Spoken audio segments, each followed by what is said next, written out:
Enough of this nonsense. I demand to hear some of your letters that you've gotten from your plethora of fans, being, of course, the Rubicon Crossing legend of podcasting that you are. I want to know, what have you got on deck with these letters? Because I'm actually very interested.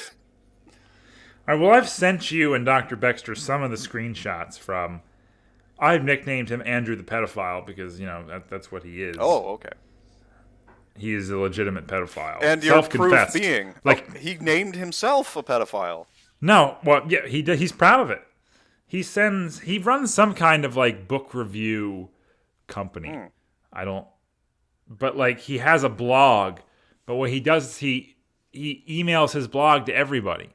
But yeah, he claims he doesn't check his own email. It's so you're just going to bombard other people's emails, but you're not a man enough to look at the responses? Well... Which I'm pretty sure most of the responses are dude, why the fuck are you telling me about wanting to have sex with prepubescent teenage women? Interesting. So what you're telling me right now is that we're giving this person attention. Well... Which they desperately want. Yeah, well... We're playing it to the hands of the pedophile. No, because I'm his hero. Oh, he described me in one email as the next Rush Limbaugh. It's right after Rush Limbaugh died. He's like, Neil could be his replacement. So this guy, he lionizes me, but he's a little bit behind in the show. I think he's in my Charlemagne series now. Oh. So I set a nice little landmine for him a couple episodes ago. I was like, everybody, Andrew is listening. He likes the show, but he's also a pedophile. I was like, you should probably just shoot yourself in the head. So I laid that nice little landmine there. He probably has another week or two before he catches up to the show. Oh, good. And he's like, getting called out by his hero. So I would feel sorry, but he's a pedophile. He's going off about YouTube censorship and all. And then I'm censoring pedophile voices. Yes. Oh, Jesus. I hate the internet. Are you trying to pull it up right now? Should I fill in some space here? Yeah, I'm looking at it because these emails are 20 paragraphs long. His entire blog, he just emails to me. All right, so here he's talking about a girl who grew boobs at age 7. Okay. All right, above spoken by a lovely girl. She's in a video that I got from xhamster.com, which is still allowed downloads. It says, a girl rides a Sibian sex machine. It's a fabulous video. It's a weird sentence. And here, a girl growing breasts at age 7 is said to be something that's too early. She becomes a candidate for puberty blockers. These inhibit her future maturation. Puberty blockers don't just inhibit her sexual maturation, they inhibit all maturation. The girl's brain is affected. Its maturation slows. And the girl in the sexy redhead video is proof that growing breasts at age 7 isn't dangerous. As the medical community claims, she is chosen to star in a porn video. This guy's writing style is very odd. He's kind of just all over the place. No shit. Yes, here we go. Giving a girl puberty blockers doesn't stop men from ogling her. I've ogled many young beauties who have yet to grow breasts. They include internet stars Dana Tanarova, Mary Khrushcheva, and Milana from Minsk, all of which now have breasts. I'm not much a fan of capital punishment. What the fuck? However, I believe that any person who gives a girl puberty blockers should be hanged, drawn, and quartered, and decapitated. I have a similar view of abortionists who abort healthy girls before and after their birth. So this is next paragraph. This is a troll. Goodbye, Limbaugh. Hello, Eckhart. I'm continuing to listen to War and Conquest, and it's available on other podcast apps as well. I listen to it every episode from its first. I'm about a year behind. Talking about Western history.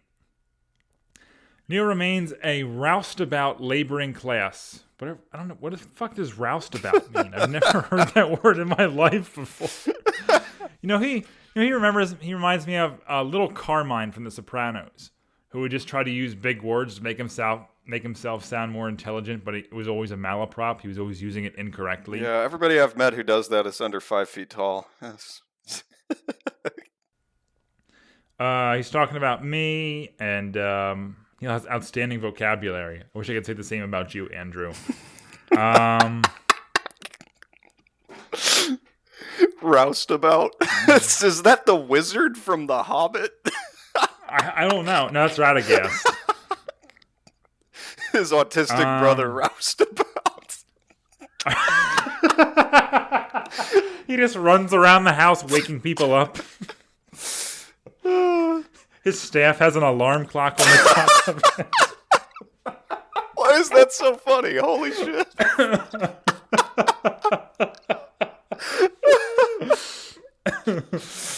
All right, so a few paragraphs down after Roustabout. Right-wing radio host Rush Limbaugh is now dead. Having listened to many episodes of Neil's podcast, I feel he could replace Limbaugh. Amazingly, Neil brought ads on a metal music radio station. The station failed to hire him. That's not true. I just didn't get that many clicks off the ads. Oh, okay. Oh, here we go. I vehemently disagree with Neil's negative view of pedophiles. Oh! However, Neil was born in an era during anti-pedophile fever. Probably he was forcefully educated in this dogma. Predictably, he drank the Kool-Aid. I've often dreamed of compiling a history of pedophiles. Neil points out when he feels a historical figure is a pedophile. Thanks, Neil. Yeah. Neil occasionally cracks jokes about pedophiles. One joke he ended with, and 3 other people in the car were children, making the butt of the joke a pedophile. That was when we did our joint episode together. Yeah. And I think George was like, oh, I'm in a car with 3 other people. And I'm like, well, those 3 other people children or something or other. It was hilarious when I said it, but it offended him. I mean, you've offended the pedophile. Okay. I mean. And then it gets real serious. This is akin to saying the man was an N-word. Oh, an N-word question mark. And he says it too. Like and hard ER too. This is. Ha ha ha. God. The joke is only funny if the butt of the joke is a disfavored. Oh, and we have to talk about this too. I sent this to you. He hates you, apparently. His nickname for you is Aaron Cunt. Very good. Because I didn't give a last name. That's very clever. That's broad-ranging vocabulary. Yeah, the butt of Neil's pedophile joke regarding the 3 other people was James Degenerate. Oh. Apparently that's James D's nickname now. Oh, okay. Which, I mean, I don't entirely disagree with that. No, not at all. Not at all.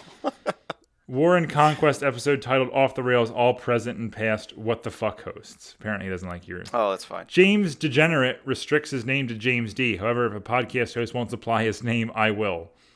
Whether James' last name is actually Degenerate, Dickless, or Damned remains to be determined. Why the hate? The What the Fuck podcast is actually called What We Talk About Dead People. I tried suffering through one of their podcasts. It was the one where Neil apparently made a brief appearance. I've never had 2 numbskulls, James D. and Aaron C., burn my time so wastefully. I had to turn their podcast off. I never got to the segment featuring Neil. Although he turns it around, I do enjoy the 1920s music, and we talk about dead people. However, it's highly distracting. Actually, to be fair, I kind of agree with him. You do have the music too loud sometimes. Oh, I definitely agree. I just copy and paste those in, and I don't typically listen to it. So sometimes I'll be listening to it, I'll be like, come on, Aaron. But We Talk About Dead People has a fun and effective podcast cover image, including in it are 2 numbskulls. The last name of Aaron C. is no doubt Aaron Cunt. Then again, given what I've heard of him, he could probably be Aaron Clueless. Oh, I've got to go home. I've got to rethink my life. Oh, man. All right, that was all just bullet point 5. Bullet point 6. The focus of my publishing remains lovely prepubescent girls. Right now, I don't have much time to slog through the censorious hell that is YouTube, nor do I have time to figure out how other online platforms work. I continue to avoid my Apple email account thanks to HellTube, otherwise known as YouTube's. I've stayed out of my Google Gmail account for months. My apologies. That was all just the second email he sent. And there was like a bunch of other like blog stuff about molesting women in there too. This reminds me of when I was living in Texas the first time. I got an entire book in the mail for free from this crazy Christian who was talking. It was called, I think, The Great Game or something like that. And it was just this 300-page screed with no spaces, all in like Arial and Times New Roman whenever you copy pasted something in, and it just made no sense at all. And that's kind of what this feels like. It's like topic to topic, and it's kind of just like that book. I got it, and I didn't just throw it out. I leafed through it. And I'm like, let's find some interesting bits. And there was a bit about like how Putin was a space alien who was possessed by the devil, and Obama was secretly a woman, and Michelle Obama was a man. Now that's true, of course, but Well, yeah, I believe at least the Michelle Obama is a woman, as a man. I mean, yeah. I don't know about the other way around, but that's why he was so cool about gay people. He was married to a man. Well, obviously, yeah. So, next email from Andrew Roller. Dear Neil, I have come to realize that Aaron, if we talk about dead people, is your best friend. He seems to be a fine friend. Note that you occupy a dominant position in your relationship. I don't know why that matters. Well, Aaron has a strong broadcasting voice. I hope he's putting more effort into his podcast. Not likely. Apologies, Andrew. We are not putting more effort. And then he asked me about did I capitalize the and in War and Conquest because you forgot how it should not be capitalized. The odd thing is he asked me a question, but he doesn't respond to his emails. Right. It's like he's writing you a blog. Right. Yes. Dear Diary. But like he's also like apparently he works for some like book because he has like book reviews in here too. And then he talks about podcasts, and then he talks about like wanting to molest children. Like I'm just trying to like find like some good like soundbite things here because I don't feel like reading his entire emails because we would be here for 3 hours trying to get through all of his. Right. Yeah. I wonder who he voted for. Oh, here we go. I have no idea. Just kidding. Probably what's his name? The libertarian guy. No, not the David Duke or whatever his name was. Oh. Probably voted for him. The KKK guy. Oh, right, of course. Yes, of course. Presumably. Here, this is a paragraph titled "Clean Up the Internet" with an exclamation point in all caps. Ooh, he's got a plan. As I write these words, I'm suffering from emotional trauma. I was on the free porn site www.pornpics.com. There, I was gathering nude photos of KJ. I'm particularly interested in photos of Kay when she looked 12 years old. Christ. Ads sometimes popped up on the porn sites. They don't get in my way. I ignored them. Then around midnight, new ads began appearing. I was shocked by these ads. They were disgusting. They depicted bare-breasted women my age. In all the decades of my life, I've never seen a single photo of an old bare-breasted woman. I was horrified by this adult content. It revolted me. God.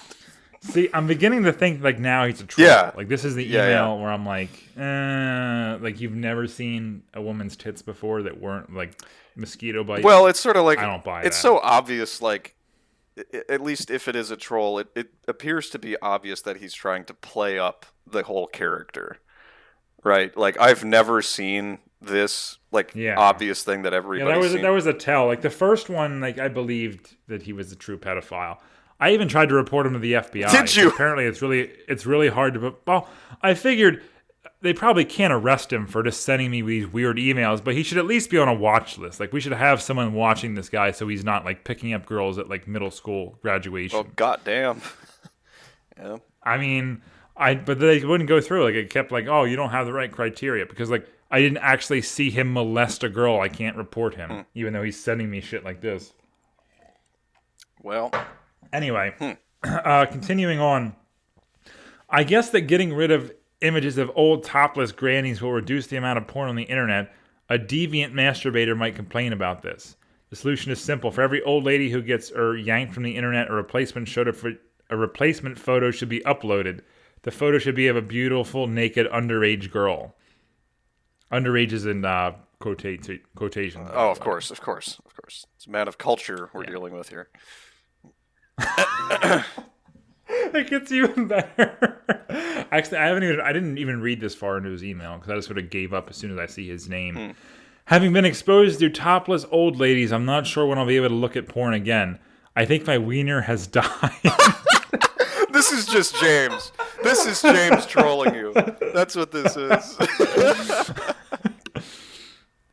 Please, if you're an old lady, keep your bra on. Better yet, wear a burqa.